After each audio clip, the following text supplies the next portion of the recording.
Do you all remember your sex talk?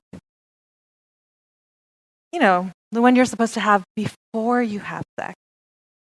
If you're like most people, you actually don't remember it because you didn't have one. And that would be like my student who was a teenage mother and wondered to herself if she would have been in that situation had she had the sex talk. Or if you're like me, you had a weird sex talk. My mother told me, boys need to have sex like they need to use the restroom. Don't be someone's toilet.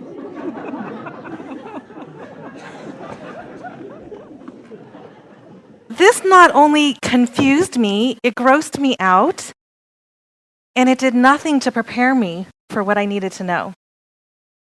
If you're like my other student, she had a completely inaccurate sex talk. If you kiss a boy, you will have a baby, and I will kill you. She ran around thinking for the longest time that kissing meant that she was going to die. Imagine her confusion when she figured out her mother's not right. The ripple effect of having the sex talk is so important. It sets up your sexual debut, and that in turn figures out what kind of behaviors you're going to implement later on in life. And not having the sex talk can have lifelong implications too. It can mean that you have more sexual partners than you might have intended. It can mean that you have unwanted sexual interaction because you don't know how to say no. It could mean that you don't use contraception, which then translates into things like unwanted pregnancies, unwanted sexual transmitted infections, etc., etc. The things to have in a sex talk is to make sure that you even have it, that it's timely, age appropriate, and factual, as well as incorporating the positives and the negatives. How did I get into this work? Over 6 years of my life have been devoted to looking at sexual positivity. Well, I came across a referral for an 11-year-old when I was implementing an intensive mental health program for Asian Pacific Islander children across Los Angeles County. Couldn't believe my eyes when it looked at the referral and it said an 11-year-old girl needed mental health services because she was expecting a child. That means that she had to, at 10, right? I thought for sure my fax machine is broken. I went to a colleague and I said, take a look at this.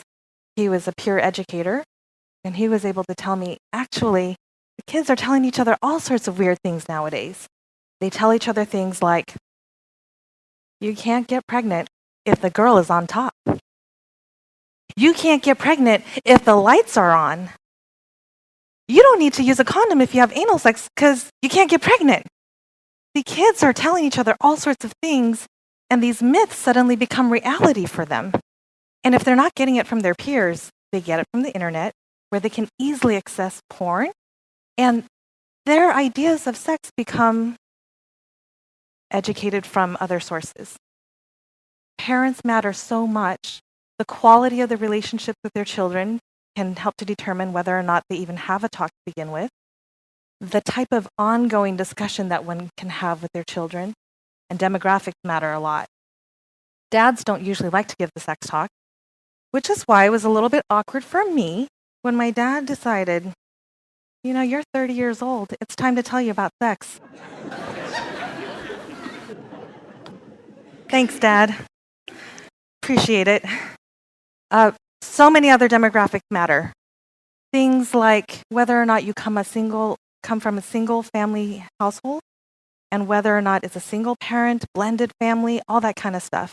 How much money you make, where you live, and so on and so forth. If you come from a family with an immigration status, all of those things can help to inform when you have sex and what happens when you have sex. So it's important, no matter who you are and what background you're from, to have this conversation. Earlier sexual intercourse does happen depending on all these factors.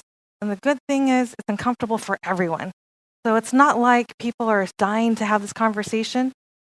It's uncomfortable, but it's so necessary.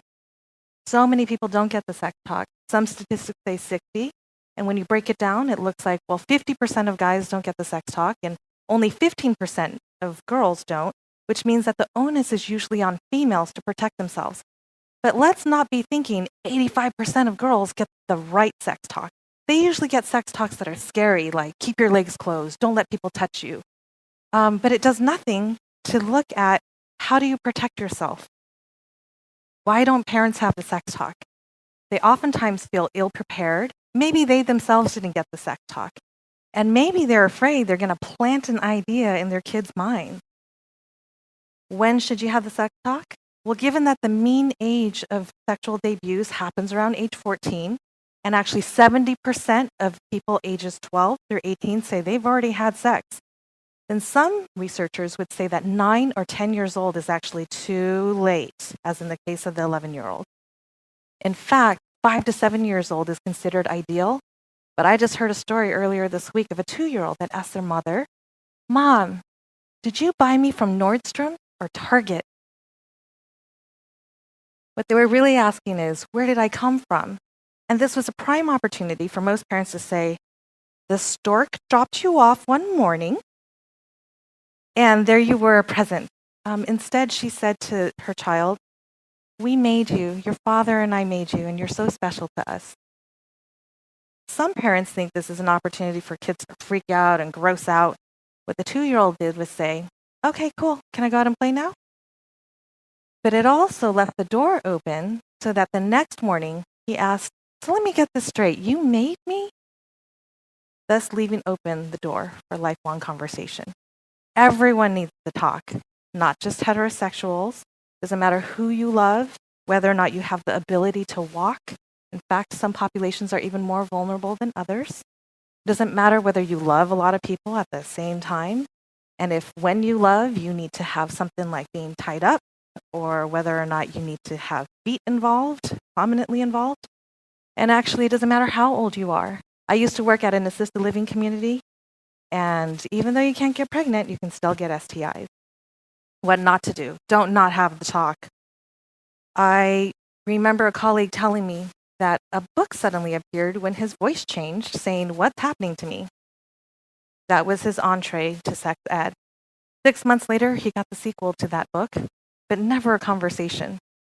And when you do give the talk, give accurate information. This idea about birds and the bees and the flowers, people just wonder, well, how does the seed get inside me? And when you're giving the talk, don't make it be shameful. A colleague told me about being in an elevator that was crowded in Chinatown. He was on his way to having dinner with his relative. His mother said to him in Chinese, "You're 11 years old, and that means you're getting to be an age where girls are going to want to pull your pants down and touch you." He was so mortified. Even more mortified when she made sure to do bicultural parenting by saying it all again in English. But there are good sex talks to have. There are things like making sure if one parent gets flushed red and the other one can talk very matter-of-factly, saying, "You're not going to take pictures of your stuff down there and post it for your friends to see because that's not safe." And it opened up the door for when her son came to her and said, "Mom, I was in the shower just now, and my thing went like this." She said, "Oh, you had an erection." "What's an erection?" "No, like a building. It's erect." "Your penis had an erection." "That's right." "Were you having sexy thoughts?" "Yes, I was." "Well, that happens. You want to do that in the bathroom or in your bedroom. Any questions?" "No." But it pretty much guaranteed he knew which parent to go to, so he'd always go to her. And at one point she said, "Honey, you need to ask your father some of these questions because I can't tell you how to hide your erection when you're in front of a class. Your dad can teach you that."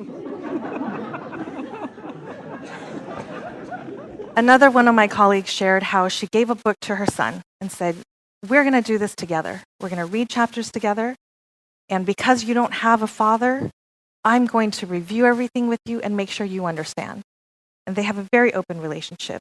Hopefully, all these types of talks will lead to the talk that we then have with our own romantic partners, which means being aware of our own values, being able to communicate our limits with people in an assertive and respectful way. The idea is that there's this bell curve of continuum where people have this sexual behavior, desires, etc. Now, most people in this category of vanilla sex, for lack of a better term, but there are some people that have no desire at all. Go find those people. Or there are people that have certain things like you must wear high heels all the time or whatever it is. Find someone that is either willing or compatible, or, I don't really get a kick out of that, but I'm willing to do it for you because I like you so much. There's a lot of places that you could get information. So parents can go to CDC, Planned Parenthood, or whatnot, and kids can go to places for their own information too. But the bottom line is to have a sex talk. Make it be factual, make it be values-based, and talk about the pain as well as the pleasure. People have sex for a reason. There's intimacy involved and all that kind of stuff. Also make sure that it's culturally appropriate and that it's an ongoing dialogue, not a one-time thing. The takeaway that one of my students really wanted me to make sure that everyone knows is just have a talk. She said that when she was in junior high, her partner would just scratch her in the middle of her palm, and that was their signal to do something sexy during the next break. She had sex much earlier than she wanted to. And she said, please tell people just to have a talk. It must have been so difficult, I would imagine, for my Taiwanese immigrant parents to have the sex talk that they had with me. But I thank them so much for even trying. Have a sex talk. Thank you.